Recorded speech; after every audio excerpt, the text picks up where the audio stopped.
ទឹកធ្លាក់ Trevi ប្រមូលបានជិត2 លានអឺរ៉ូក្នុងមួយឆ្នាំមកមើលបេសកកម្មសប្បុរសធម៌ដ៏អស្ចារ្យនៅពីក្រោយ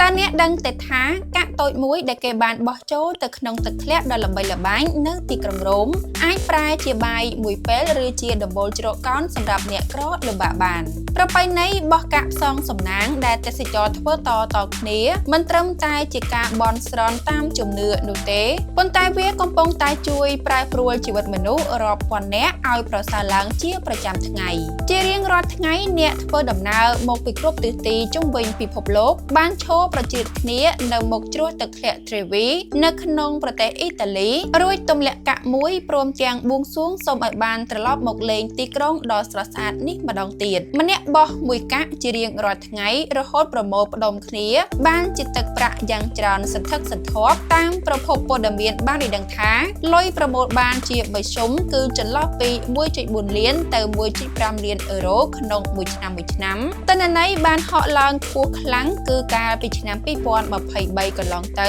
ទឹកប្រាក់ប្រមូលបានកើនឡើងរហូតដល់ជាង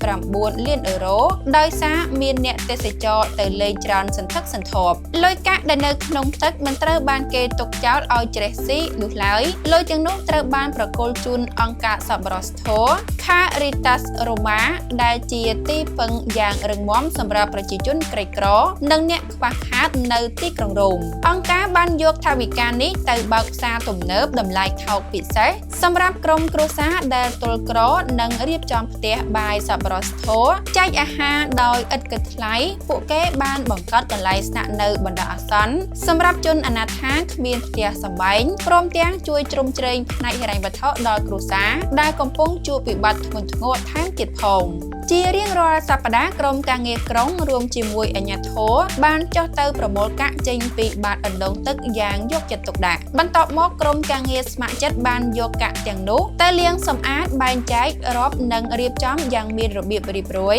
ដើម្បីប្រែក្លាយវាទៅជាជំនួយពិតប្រាកដដែលស្រោចស្រង់សង្គមរឿងរ៉ាវដ៏អស្ចារ្យនេះបានរំលឹកយើងថាបំណងប្រាថ្នាតូចមួយដែលចេញពីចិត្តអ្នកទេសចរបានក្លាយជាពន្លឺសង្ឃឹមដ៏ភ្លឺស្វាងសម្រាប់ជីវិតអ្នកដទៃការចែករំលែកទោះបីជាផ្ដើមចេញពីកាយវិការតិចតួចយ៉ាងណាក៏ដោយក៏នៅតែអាចបង្កើតជាក្តីស្រឡាញ់និងការផ្លាស់ប្ដូរដ៏ធំធេងសម្រាប់មនុស្សជាច្រើនបានដែរ